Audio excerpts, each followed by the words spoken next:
gentlemen, welcome. Welcome, ladies and gentlemen, to Final Fantasy XIV. Today we're going to talk about Guildleves, sexy Guildleves, yes, and why Guildleves are so important. In fact, I would venture to say that if there is any one episode of this series that you watch, this should be it. I'm hoping so anyway, because we need to go and do it, and I haven't done it yet. So I was off at a day of work. This is about what 8 hours of rested experience will get you. A decent chunk of 50% extra experience on my bar. So let's go ahead and get out of here. Alright, so as I was beginning to say last time, is the reason why these Guildleves are so important is that they are your daily quests. Except for you don't lose them if you don't do them in a day. You accrue them up to about 100. Doing the math takes about 2 weeks, roughly, for you to maximize your Guildleves until you start actually losing them. So this is why I want to unlock them as soon as possible, and why I suggest you unlock them as soon as possible, and save them for your lower level characters, if you can.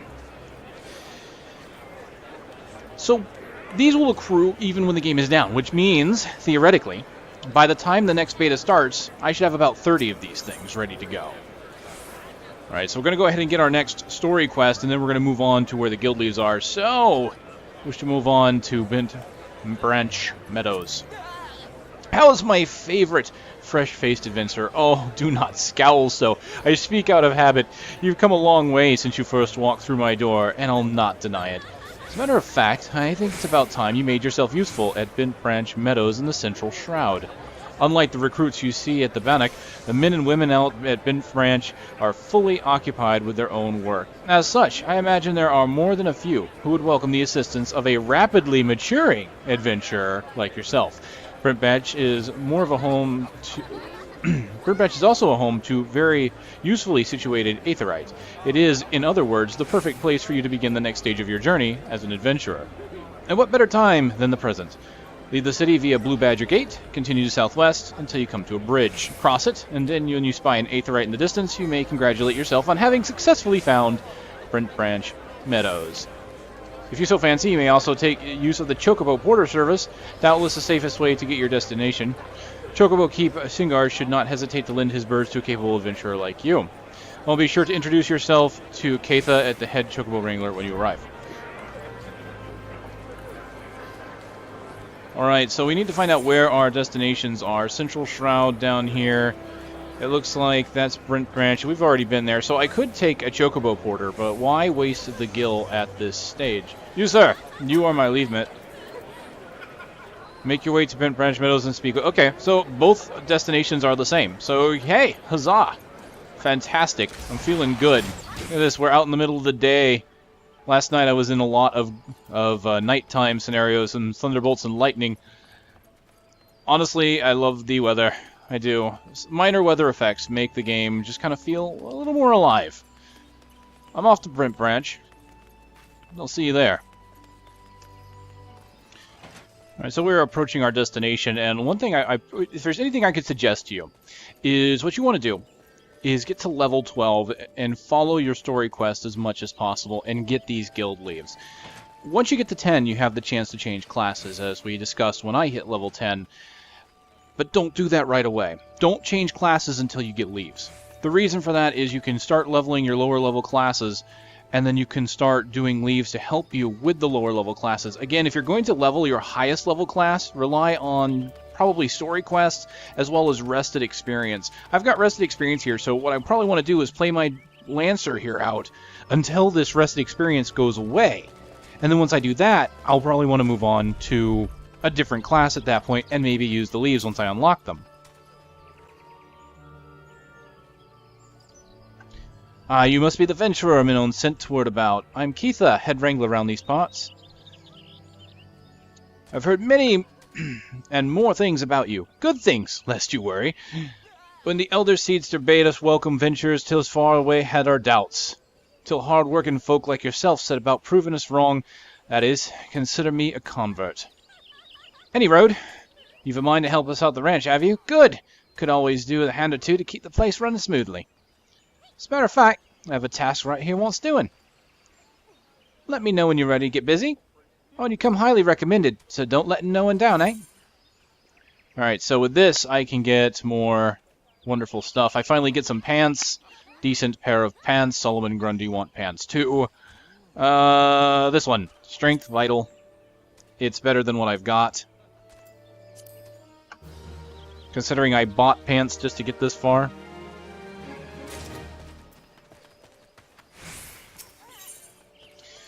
Alright, so, had some work for me at the ranch, and I'm gonna get some feet. Well, that was weird. Game just kind of fade out for a second there. Alright, seeing as you're new around here, let's start you off with an easy job that'll have you on your bearings, eh? Just so happens, it's feeding time for the chocobos. Grab yourself a few bunches of broadleaf grishel greens from the pile beside the field there. Stick them in the feeding troughs. Bit Branch's big place, mine, so don't you go missing any.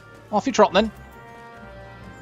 Alright, so I'm supposed to get a Leve example here. But it looks like I'm going to have to fiddle around until I find out exactly where everything is. So let's go ahead and collect some greshel greens. As we all know, any Final Fantasy enthusiast knows that greshel greens are the favorite food of all chocobos. Do do do do do do do do do do do do do do do do feeding trough. Use quark. They go quark here instead of quay, huh?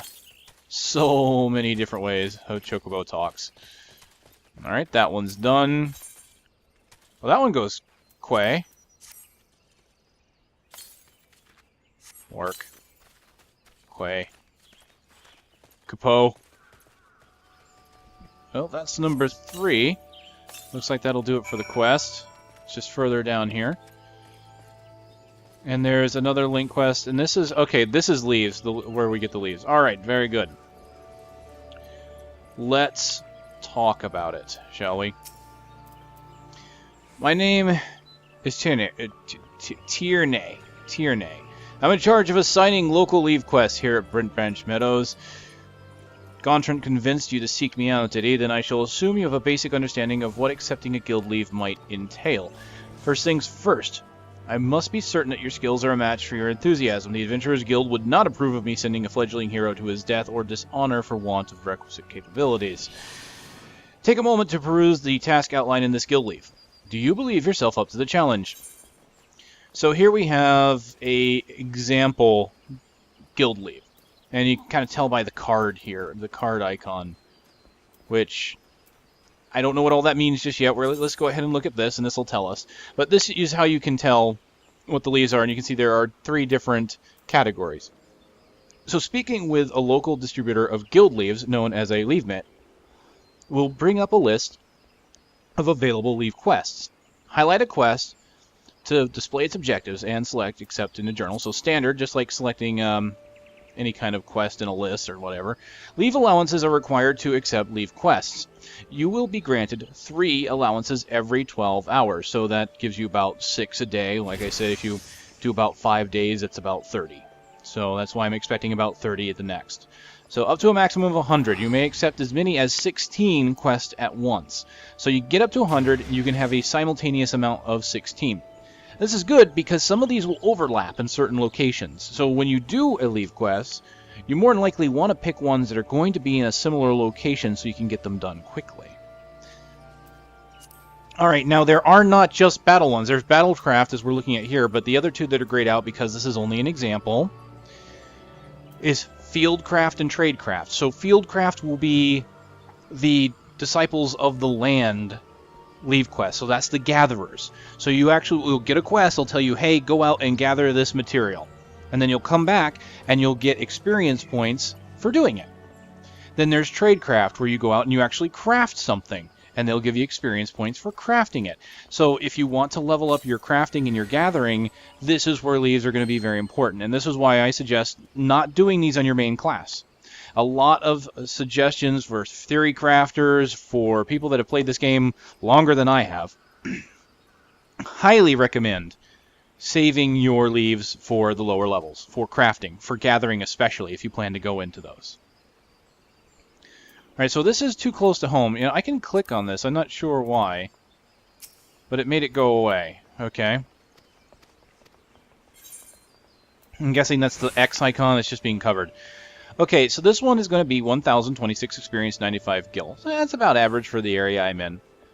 So a pack of Enels has been spotted near Brent Branch Meadows, far from their usual hunting grounds on Naked Rock. The local chocobo keeps are worried it's only a matter of time before the hungry scale can stray too close to the stables and endanger the birds. To prevent the worst, the wood whalers are seeking volunteers to find and cull the creatures. Alright, so Levequest objectives are deemed complete when all targets have been slain. Be aware that some targets may attempt to flee the battle and join with reinforcements, making it imperative that you deal with them before they have an opportunity to do so. So there's a hint as to what we need to do, make sure that we stop anyone from fleeing. So, I need to report to Central Shroud. Here's the important thing about Levequests. They have a time limit, so do not accept, or do not activate, here I'm going to accept it, but do not activate a Levequest until you are nearby. This is especially important because Levequests will give you additional bonuses based on how well you do the quest. So if you do it quickly, you do it well, then you'll get more experience. Now, I've also heard that you can increase the difficulty to get even more rewards. Since these quests are sectioned off in about 5 or 10 levels or so, you can adjust the difficulty to meet exactly where your level is to help you get better rewards. We'll look at that once we get there. Again, this is what I've heard. Well, let's see if we can actually look at it. So I will sacrifice some Levequests to explore the system here on video. So we've got 20 minutes. It's at Brent Branch Meadows. It's the Muggles Gifts Mount Stablehand, Gustavian Geishelhart. Really? He's named after the Geishel Greens? Okay. Glad to hear it. Pray be aware, however, the Enels are wont to flee to their broodmates when they sense they are overmatched. You would be wise to prevent such a reunion, lest the battle be drawn out past your limits of endurance. So again, 2 hints that they're going to flee, and you need to stop them. And since you have a time limit, it's important that you do. Open the journal in the main menu, begin the selected Levequest by pressing Initiate. When an Enel feels overmatched, it will flee the battle. If it reaches a certain distance, then another Enel will appear. The Levequest objective can be more easily achieved by slaying the fleeing creature before it is joined by more of its kind. So again, they're kind of over-explaining it now, but that's exactly what their mission objective right there. That is what's going to make this quest unique. So we initiate Levequest. First, open the journal by pressing J or using the icon down here, this little guy here. Select the Levequest and bring up detailed description of the objectives. Clicking on the map button will show the approximate location of the quest objectives. Though you can initiate a Levequest at any time while it's in the corresponding area, it is recommended that you wait until you are close before doing so. This will increase your chances of becoming eligible for completion bonuses. Once you have arrived, open the journal, select the Levequest, and initiate. Alright, so with that, journal. I have current quests, complete quests, obviously. Quests, Levequests. So here it is in this section. I can close this off if I so desire. Too close to home. Map and initiate. So let's look at the map. It's way over there. So we want to go there first. Alright, I'm in the approximate location. So we're going to go ahead and initiate this. So we need to kill the pack of Anels. I really don't know. Your home point is not set to an Aetheryte in this area. If you return to your current home point at any time during the Levequest, you will automatically abandon the duty. So you have a time limit, and if you leave, you fail. So you can fail Levequests. That's another thing to keep in mind. So these are very much a little more intensive than regular quests, but with good reason, since you can carry a whole bunch of them. So we're going to go ahead and hit OK. Here we go. This is the difficulty node. So changing classes during the course of this duty or using a class above the recommended level may reduce the amount of experience awarded upon completion. So let's look at this, what it mentions about difficulty. When you initiate a Levequest, you will be given the opportunity to adjust the difficulty. The greater the difficulty, the higher level target enemies will be. It also affects completion rewards. Levequest difficulty can be lowered at any time during the course of the duty by selecting the quest name in the duty list and selecting difficulty. Please note that the Levequest difficulty cannot be raised once it's been initiated. So this is important. At any time, if you put this on a high difficulty and you feel it's not working out, you can lower it. You can lower it whenever you want, but you can't increase it again. So keep that in mind. It means that would be better to start high and then to bring it back down if you find that you're having trouble. So recommended level, +2. You can go up to +4 or 0. So the quest is level 10, and I'm level 12. Since it's level 10, the +2 is probably the best thing. That will make all the creatures be a level 12 creature. So now I am basically taking a level 10 Levequest and bringing it up to my standards. Now I can bring it up one more level. One additional level doesn't seem like it would be that big of a deal. But since we're doing this for the first time and we don't have any experience with Levequest, I'm going to leave it at +2, make it level 12, and we're going to hit confirm. Alright, once you've initiated Levequest, location of your objectives become placed on the minimap. Here we go, over here. Alright, so starting with 4, let's go ahead and flank it. Oops, I meant to hit 5, not 4. Flank it so I do more damage. True. And Vorpal. Okay, he didn't get away. There's more over here. I'm going to go ahead and use my flanking strikes rather than my backstab. But here I can use my backstab after flanking, so I've got additional damage, plus I'm doing the flanking damage. So that's quite nice. Doing a bit more damage here. It looks like we've got an ad coming. Alright. Uh-oh. Gotta move out of there. Alright, what I'm going to do is I'm going to stun this guy. And then I'm going to use my heavy thrust to get more damage. Uh-oh, he's running. He's going to get away. Come on. He wasn't able to get too far away, so I think I'm okay here. But here's another one. Hit him in the side. Combo with True. Vorpal. I've still got my damage bonus, so I'm going to stun him. And I'm going to hit him from behind, because I still have the damage bonus. That's the kind of combinations I want to do. Duty completed. Oh, look at that. It automatically lets me go back to the Levemate, and it gives me a little timer. Let's go ahead and do that. I gained some high-quality hides there, too. So, unfortunately, the pop-up hint that I had just went away, but when all Levequest objectives have been completed, you'll be given the option to return immediately to the issuing Levemate and collect your reward. So, what you want to keep in mind is if you've grabbed a few of those at once, and you've completed it, don't return. You'll save time by just finishing the others and then returning once you're done with all of them. So let's take a look at what I got for increasing the difficulty here. Bonus has been rewarded based on difficulty and speed of completion. So, well, look at this. So the original was 1026 and 95. Because I increased the difficulty, and because I did it within a certain amount of time, I got 822 extra experience and 29 extra gil. I almost doubled the experience gain. That's really nice.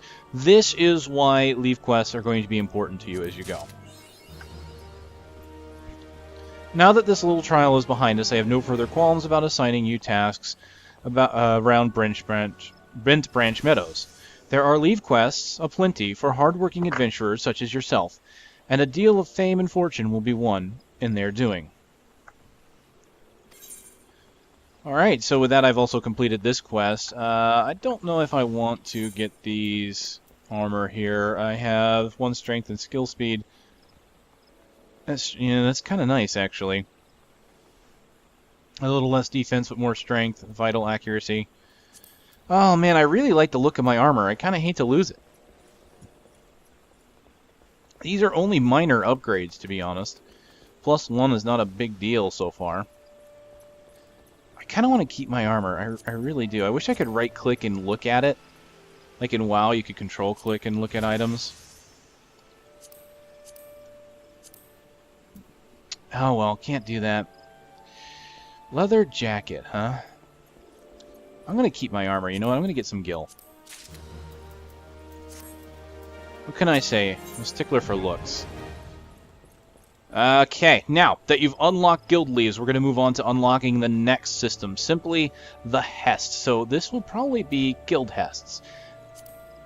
Should you be interested in a challenge quite unlike your average Levequest, you might consider joining a Guildhest. If you wish to know more, pray speak with Battle Warden Ribald outside yonder tent. I will inform him of your success against the Annals and that there are no doubts to your abilities. So here we go, a Levemate. We can talk to any Levemate to get Levequests. Now, the thing about Levemates that you talk to in a zone is they will give you Levequests appropriate for the zone. So talking to this guy, as you can see, I can go to Battlecraft. And, of course, I can choose any one of them as I go forward. So he does have Field and Tradecraft. So let's look at examples of Fieldcrafts. Apparently, there are no Fieldcrafts available. Tradecrafts... I'm wondering if it's because I don't have those unlocked yet. But if we look at Battlecraft, we've got Going Green to kill Leaf Bleed Slugs. And it looks like this will give me an item, a ring. Nice. So this is something to keep in mind. When you're looking at quests, you can get items from them. This one is just some experience in Gil. Carrying Chogazer. Oh, avoid those things. Turning out the Blight. Ooh, what's this? A leather targe, so I could get a shield out of this. So if I want to gear up another class, I could definitely look at these. A Hempen Coif for casters. So there's 3 items, or 3 quests right here that will give me items, and one that will just give me experience. Now, if you look at them, though, the experience in Gil on this is equal to the others that are here. So I would probably want to do one that gives a reward as well, because then I'd be missing out.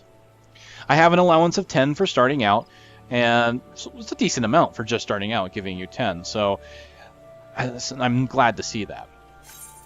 So let's see if I can learn about the information here. Oh, there's a lot here. There's always those who are looking for someone willing to assist them in their trouble instead of doing the search on their own. Often come to the Adventurers Guild in turn, documents their petitions and offers them members. These are called Levequests. Oh, okay. Leave allowances, leave... Okay, let's talk about Leve Linking. Alright, when you have multiple party members, all possess the same Battlecraft Leve, they will have the opportunity to perform what is called a Leve Link. This will assure that due credit is given to the completion of the task and prevent the need for repeating the same Leve quest twice. So you can go as a party and do multiple Leves together. So that's probably going to be your best experience right there, is getting a group of people, like-minded people, and just going out and doing that. So we've got Fieldcraft, Leves, and Tradecraft. Since I can't look at them, let's just go ahead and talk about them here. Fieldcraft are intended for disciples of the land, require that the proper tools be equipped before initiating via your journal in the duty list. Fishing Leves, while classified as Fieldcraft, are conducted in a manner similar to Tradecraft, and that they are initiated as soon as you obtain the plates. Also, Fieldcraft Leves must be performed alone. Tradecrafts, intended for disciples of the hand, unlike other type of Leve quests, have no time limit and are initiated automatically upon obtaining the plates. Once a Leve quest objective has been crafted, it must be delivered personally to the client to collect the reward. The client can be confirmed by your journal or duty list. Alright, and so what are wanted targets? On rare occasions, while undertaking Battlecraft Leves, you'll come across creatures with bounties on their heads. While you need not engage them to complete your Leve quest objectives, slaying the wanted targets will earn you the price of their bounty. So while you're doing a Leve quest and doing some fighting, if you see a particular monster that's got a bounty, you can kill it for additional reward. So there's lots of ways that these can be useful and helpful to you. This is one of the most important systems in Final Fantasy XIV. And this is a system that can completely circumvent any kind of questing that you need to do in the future, if you choose to do so. Take a day off, come back, do 12 Leve quests if you want to just grind, I say grind, but if you just want to kill stuff or craft stuff or gather stuff and you don't want to be bothered with questing, you can do that. So, okay, treasure coffers. What's this? If you happen to discover a treasure coffer while on a Leve quest, you are entitled to the contents within, as are your party members. Each party member should check the coffer as not to miss out on the share of the loot. So, that's kind of cool. Alright, so we're done here. We've done Leves. Now I want to do a Guildhest. This is something I talked about in one of my videos, where it is kind of a introduction to grouping. Kind of a tutorial into being a party, if you will. Gainsborough? Really? Alright. I was told a stalwart adventurer will be along shortly. I take it that's you. Permit me to tell you about our current operations. Wait, might this be your first time participating in Guildhests? I remember my first Hest. It was the night of my 12th name day. My fellow guildmates invited me to join them in a slaying of a family of Peists who were stealing chocobo eggs from branch meadows. The moment we arrived, one of the terrible beasts immediately turned on me and charged. The thing was thrice my size and had already maimed several chocobo keeps. There was no way I could win, so I simply froze and waited for the end, but that's when I remembered that I was not alone. My friends rallied around me, and together we defeated the Peists. That, my friend, is what a Guildhest is truly about. What say you, friend? Care to experience one? Alright, let's go ahead and grab some potions. So this will unlock Guildhests and allow me to use the Duty Finder. The Duty Finder is what you're going to use in both Guildhests and dungeons. They are both instanced areas. The Duty Finder is what you would consider basically looking for group in World of Warcraft, or any kind of looking for group system that automates the process for you. By unlocking the Duty Finder, you can now undertake multiplayer duties without having to form a party on your own. So I can go looking for a party if I so desire, but that is what the Duty Finder is for, to make it easier. Guildhests are special operations organized by adventurers' guilds and overseen by NPCs known as Battle Wardens. Speaking with a Battle Warden displays a list of all Guildhests currently available. Please note, however, that each operation has conditions, such as level or class, that must be met by all party members before the duty can be commenced. At first, you may find that only a limited number of Guildhests are accessible, but do not worry, as you progress in level, that number will grow. If you are in a party, only operations that are accessible by all members will be displayed in the Battle Warden's list. Guildhests are also accessed via Duty Finder, removing the hassle of having to try and gather a party. Now, I'm going to go ahead and do one of these, because I want to show it off, because, again, Levequests are not only important, but so are Guildhests. The very first time you complete a Guildhest, from what I've done the research on, I've looked into this. Again, please, I haven't done it. I'm talking out my arse, but I've done enough research to feel fairly confident in saying this. The first time you do a Guildhest, you will gain a massive boost to the experience and rewards that you get out of it. Every subsequent time, you can do it more than once, the rewards are diminished. It is generally recommended by most players to save your Guildhest for alternate classes and characters. Once again, it's just like the Levequests. They suggest doing that for your alts. Well, not alts, but since one character can do everything, but for doing your other classes, because it'll give you a huge boost when you don't have quests to do. Like right now, I still have quests I can go out and do to get my experience up, so my main class is going to level mainly through those. So I would come back through other classes to do this. Now, if you're new to the game, though, you may want to go ahead and do it, because this is going to be your tutorial in being in a group. And eventually you're going to be in a party that does a dungeon, and you're going to kind of want to know the ins and outs of that, and this is a good way to learn. Of course, you could just wait until you get to the dungeon and then save the experience here. It depends on how confident you feel and what your backgrounds on MMOs are. I'm going to go ahead and sacrifice my experience. I know, I'm such a noble soul, right? Okay, so well met. We've been dispatched by the Adventurers Guild to recruit volunteers for special small-scale operations known as Guildhests. You look to be of sound mind and body. Mind you consider joining. So, let's learn more. They're small party-based operations overseen by Adventurers Guild.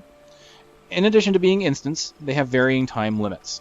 Rewards for completing the operation are based on your party's performance, and a bonus is rewarded for completing your first Hest. So that's what I was just talking about. The very first time you do the Hest, you get a bonus. Now, you also get bonuses for completion rates, just like Levequests, it looks like. So that's nice to know.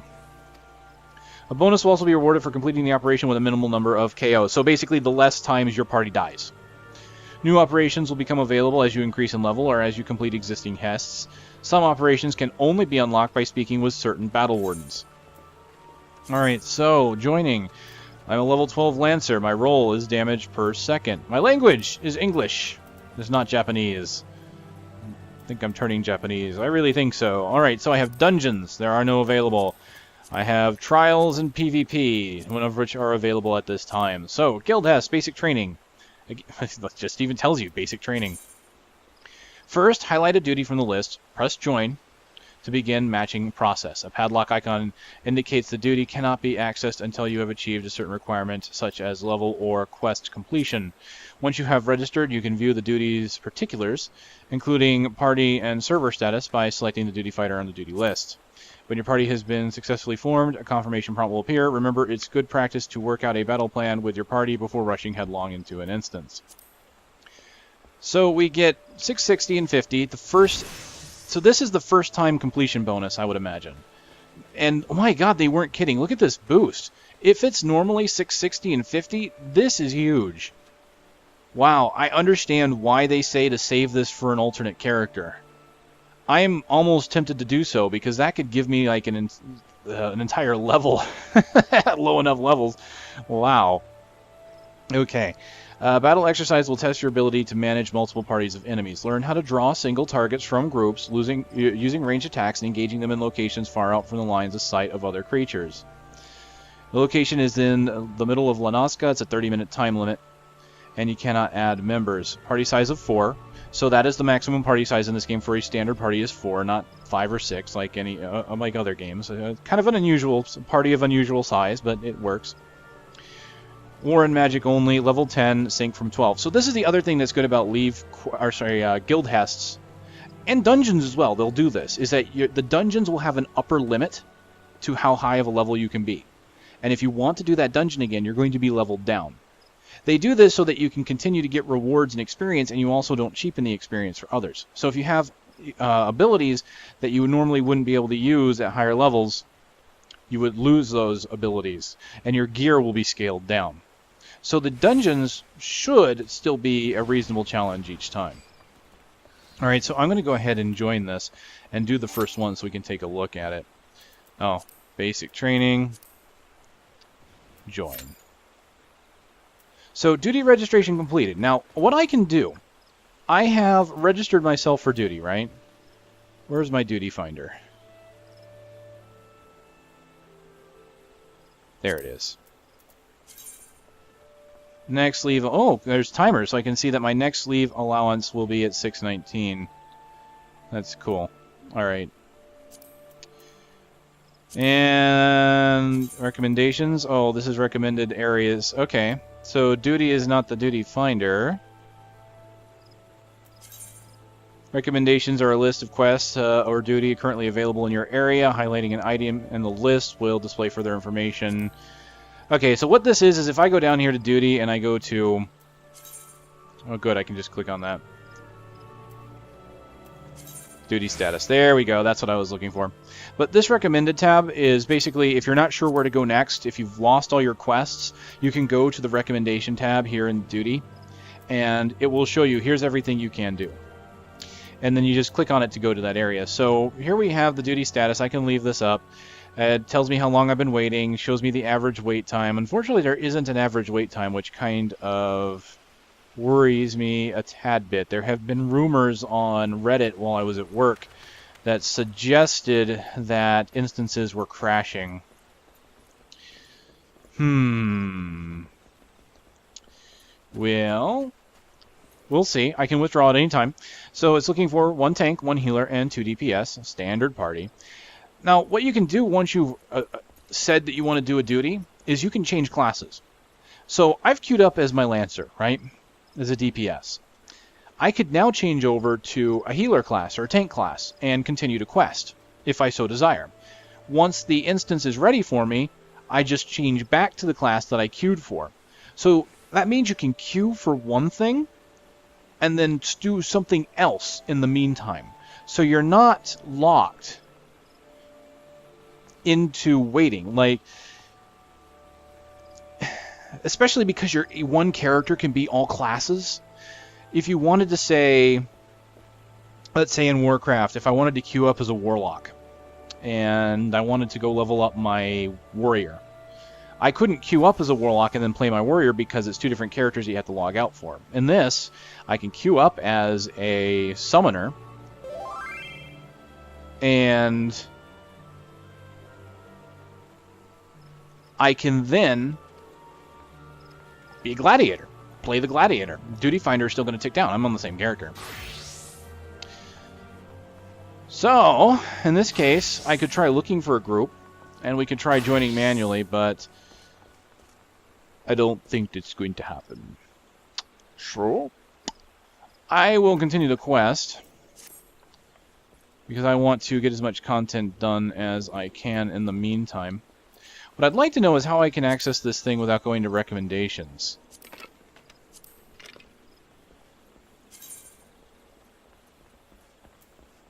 So I'm going to look for that here in a moment. Oh, it's right there. What do you know?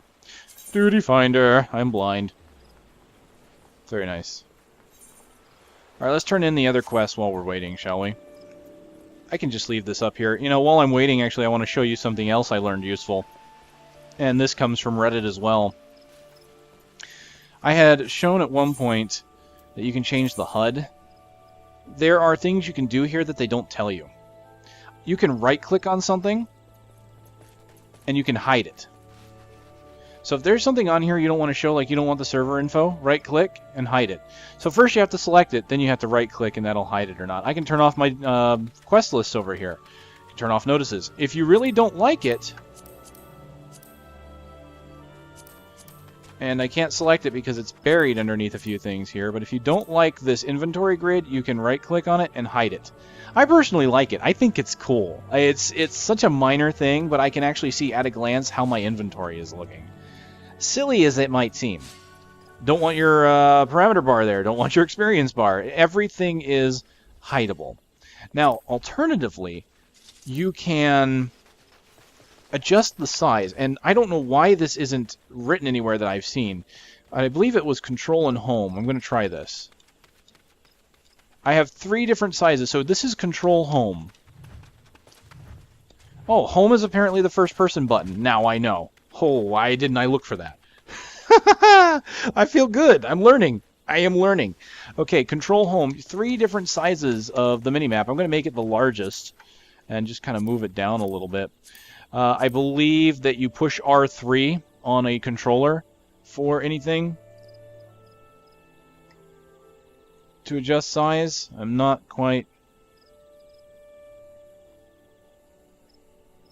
Okay, circle apparently is hide, and I don't know what the size trigger. I was told it was R3, but I'm not quite getting it. Anyway, yeah, I want that to be big. I want my mini-map to be large, so we're going to make that nice and large. And let's kind of take a look here. For example, the duty list. How does that get bigger? It does, and it gets smaller as well. So I'm actually going to make it a little bit smaller. This is nice. You can adjust so many things on the HUD. It's just really a shame that they don't really show you. Now, for example, status effects. This is something I want to be fairly large. That's for me. What about the monster?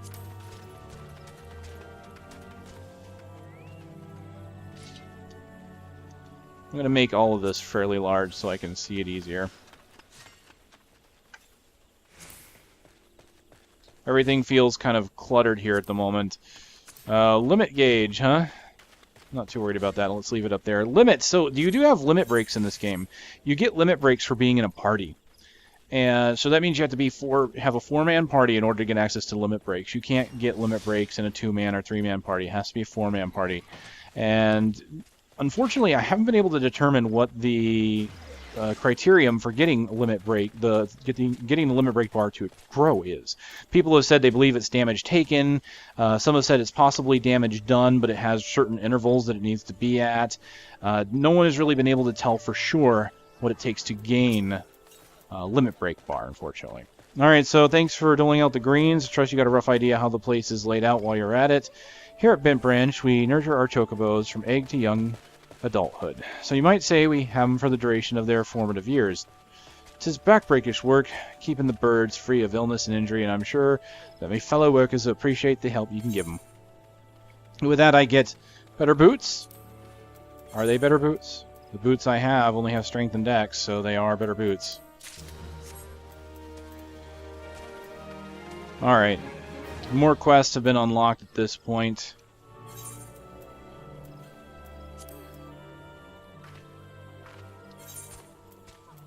Did I never equip? I didn't. I didn't equip my better helmet. Ooh, it's red. Oh, nice. It's pretty cool.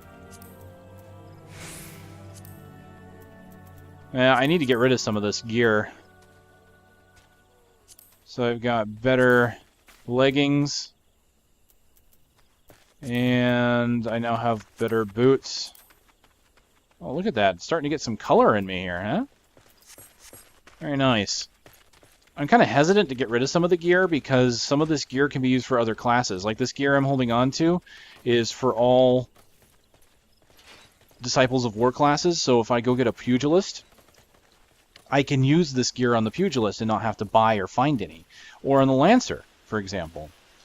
So it's kind of tricky to want to get rid of gear. I mean, it's not much here. I mean, it's only like 3 pieces. The only reason I'm thinking of that is because you look at some of these like this. I couldn't tell that this wasn't an upgrade until I looked at both. So I might move some things around in here to give myself some personal indication of what is no longer needed. Since it fills out in order from top to bottom, I might say take these. I don't need these anymore. These happen to be lances, so I can probably just get rid of those because that is only Lancer and Dragoon. So why bother keeping them? So I can just take all of my stuff and put it down at the far bottom to say, hey, yeah, this stuff I've already looked at. I don't need to keep this stuff anymore. Now I might keep on the Herian gloves, you know, keep my racial gear. Well, why would I do that? RP mostly. Wanting to look like a particular way. Eventually they will add cosmetic changes so you can make your character look like one set of gear while wearing another, so there is that.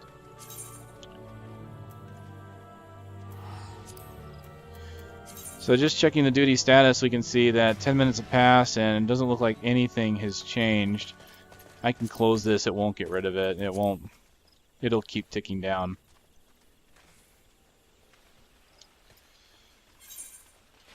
Alright, well, I guess this means I'm going to do... Now, you shall not trespass. I seriously love the localization team for this game. I really do. Well, I was hoping to get everything done in one video to show Leves and Guildhests. I guess that's just going to have to wait. Unless I can tack it on. We'll see. Let's see what this gives me. Gloves. Brilliant, I'm starting to upgrade gear. 7 L's, some bastard Quirin's gone and broke one of me chocobo eggs.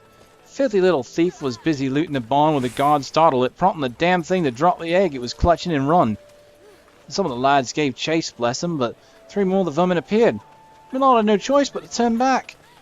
Something must be done about this Quirin. Would you mind heading over to the Matron's Leaf, having a word with a soldier named Rosalind for me? Wrap me a nest for a neck of the woods, see? She'll know what to do. Indeed.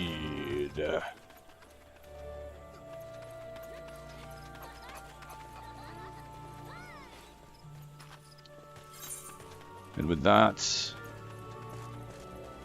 it's up here. So, Levemates. You can see there's one here and there's one here. I started to mention this before, but Levemates in a zone, right? Here in this zone will be level 10 Levemates. So if you go to a zone and talk to its Levemates, you can be sure that the Levemate you're talking to will give you Levequests appropriate to the level of the zone you're in. So, you know, if I'm level 10, I can come here to the Shroud and just come to this area, and the Leves will be automatically sorted for me for the level. If I go to the Levemate in town, it will show me all of the Levequests that are available, including ones under my level. I don't know about above, but it will show me everything that I have access to, and I can then have to sort through it myself. With that, we're here on Keitha's behalf. See, we broke one of her eggs. There were 4 of the creatures. The Quirin are a nuisance at best of times. We now must add trespass and chocobo murder to our list of transgressions. Oh! Commence! This is it. Commence! We're waiting on the healer.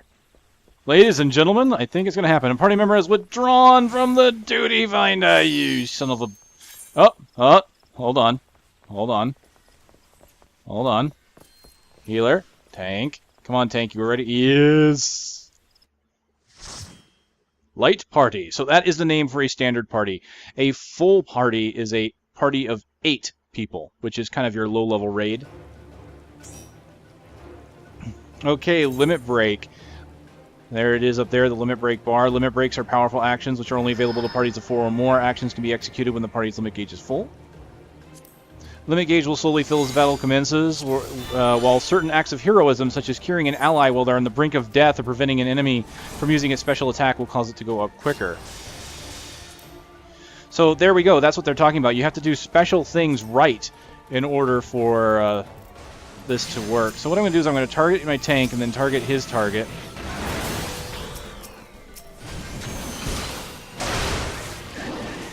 Kind of come up behind, so oops, he's facing them that way, so what I need to do is make sure I stay behind. So the tank is working on holding aggro, and he's facing them away. So you can see it's 2 groups of 3 here that we're dealing with. Alright, so I want to target the tank, and then what his target is to make sure that I am hitting the right thing. Hit it from behind.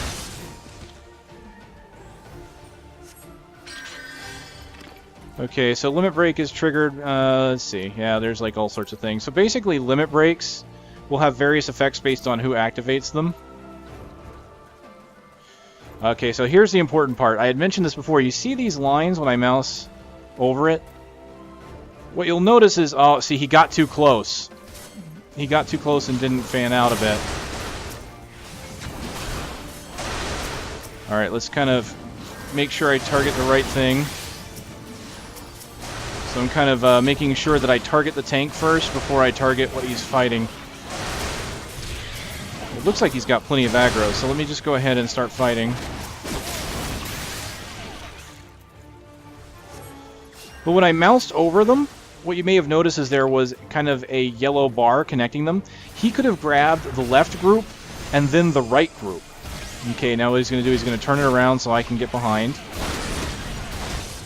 I'm going to go ahead and slow him. Uh-oh.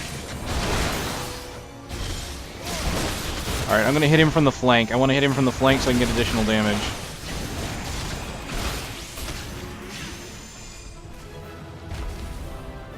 And that's it. That is the first Guildhest. Seriously, that's all it is.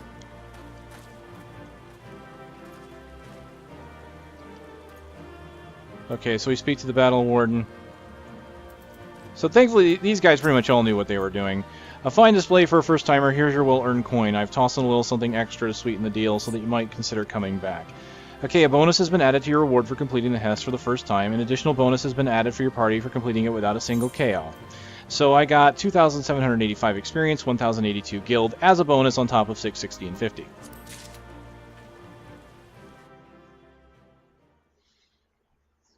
I had to go through that quickly. I apologize. Parties tend to happen like that. They tend to go through very fast.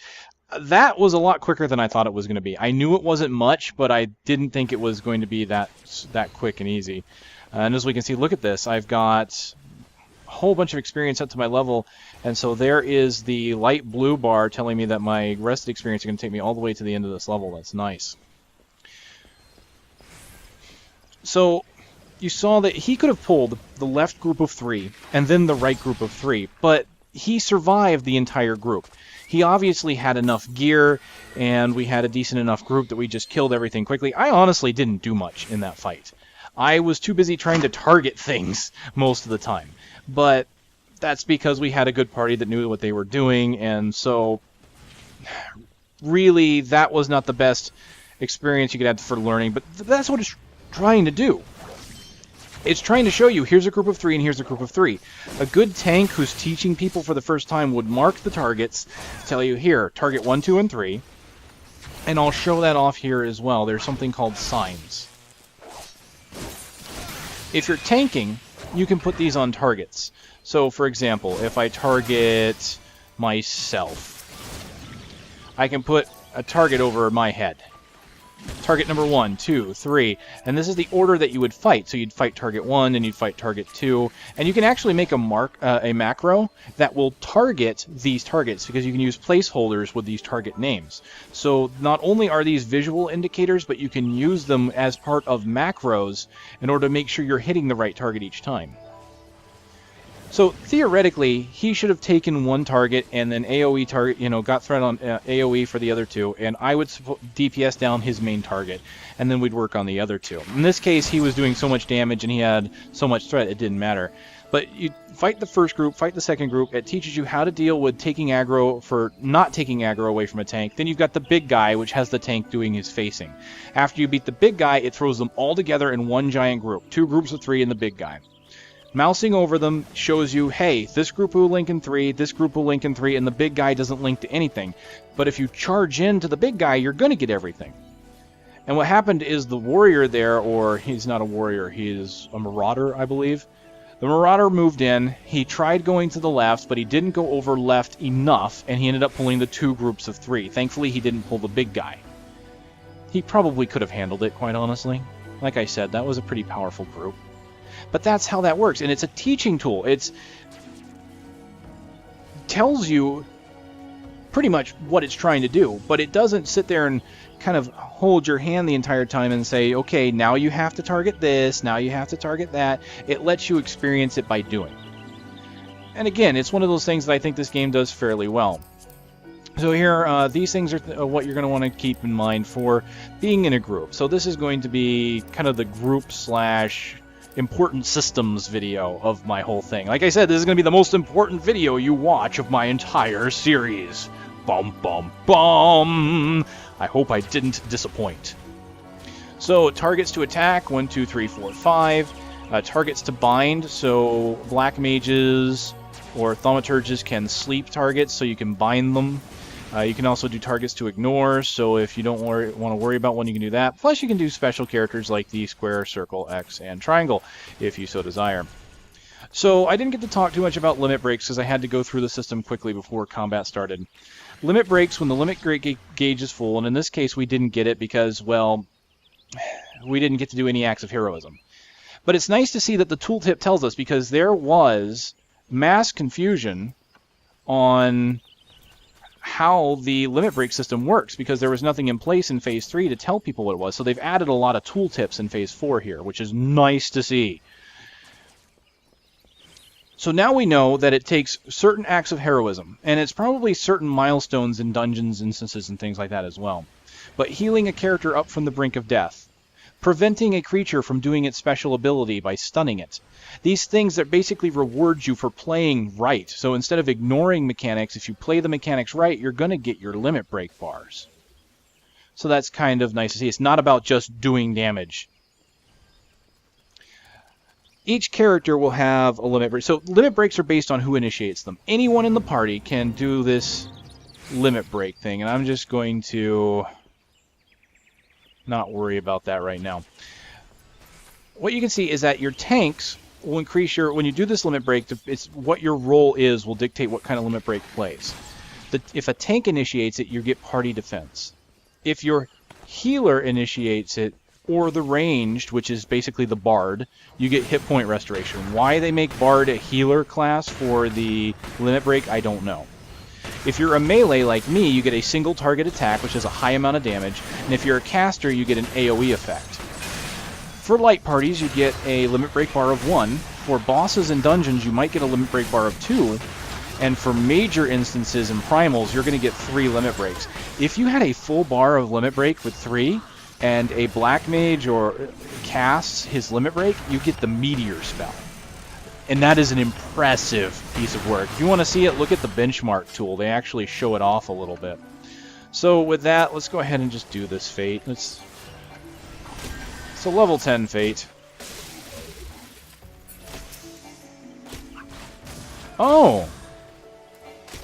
That's part of a duty. I wonder if they're doing, is that a Levequest?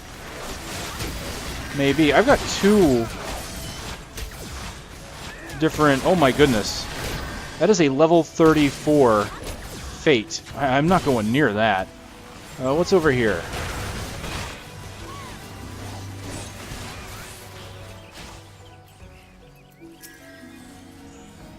Matron's Lethe serves as an important thoroughfare for the merchants and travelers, and to ensure they are safely at their destinations, the area must be kept clear of deadly predators. Is that it? I don't even see anything. Oh!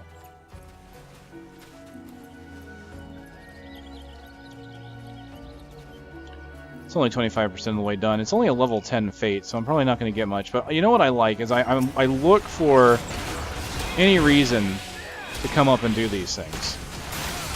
Because this is just a random fight that I can just hop in and say, hey, I'm going to come in here and fight now.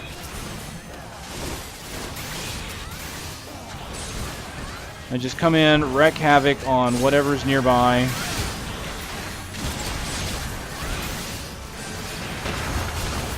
And get experience and guild for it. Why not, right? Especially since I've got a bunch of other people here helping out.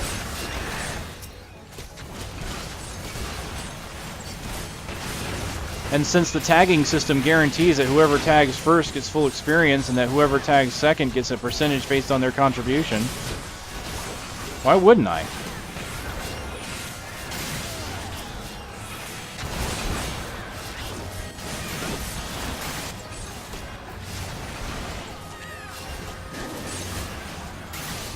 And it's almost, yeah, notice more people are here, and so we're starting to kill more, and so it's progressing a lot quicker now. See, the only problem I have is that spell effects are pretty prevalent here. It's kind of hard to see where everything is and to see where my targeting circle is. Now, I also have this giant question mark in my face, and the only reason I'm keeping it there is because I want to be able to look at what's here and we can discuss it. So, not bad. 1,700 experience. So, Guildhest rewards. If you successfully complete all Guildhest objectives in the time allotted, you will be eligible for a reward. Speak with the Battle Warden, overseeing the operation to collect it. If your party can complete the objectives without suffering a single casualty, you'll be awarded special bonuses. Hazardous zones. While participating in Guildhest, you may notice areas are colored differently than the surrounding landscape. The color is to warn players that stepping into the hazardous zone will trigger new enemies to appear. Take care when passing nearby. Once you have completed a Guildhest, the operations objectives and the time remaining to complete them will appear in the duty list. Hints helpful to completing the Guildhest objectives will sometimes appear on the screen. These hints will also be added to the duty list to be displayed. Once you're unable to complete the objectives in the allotted time, the Guildhest will be deemed a failure. And you've joined a party with another player. Makes it possible to tackle challenges you wouldn't normally be able to overcome alone. You can have party chat mode, where you can talk to your party alone. On a party list of your party members is displayed. I didn't really get to talk about that. This is your party list. There is a bar that will... These are the class icons here, right? So as you can see, this will be a Lancer. That would be an Archer. That's probably Conjurer. I don't know who that'd be. Marauder, maybe. And what will happen is there'll be a bar underneath each one of these, and that's your aggro meter. So this game has a built-in aggro table, or aggro meter. As that bar goes up, you're closer and closer to getting a monster's threat, so you have to pay attention to that bar. If it starts to go high, you have to use any abilities that you have that will reduce what they call enmity. You'll see it on abilities. I'll call it specifically enmity. All right, you'll also see these numbers here. These numbers indicate who is in order the next likely to get aggro. So if the tank dies, then the person that's number 2 is who they're going to go after next. All right, your party will sometimes be awarded boosts to various attributes based on class and job combinations. If your party is receiving one of these bonuses, you'll be indicated... Okay, so I was wondering what that was. I thought it just said this is who your major classes were, but apparently it also gives you a bonus to those stats if you have those classes, which pretty much just says, you know, if I've got a tank, I'm probably getting vitality, whatever. Kind of odd, but... Okay, I think we're done with those. Now, it said I should talk... Oh, no,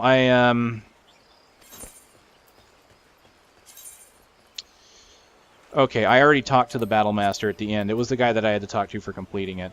So as you can see here, 6, 60, and 50 is what I'm going to get for doing it again. And then there's another quest called Under the Armor. I'm going to save that.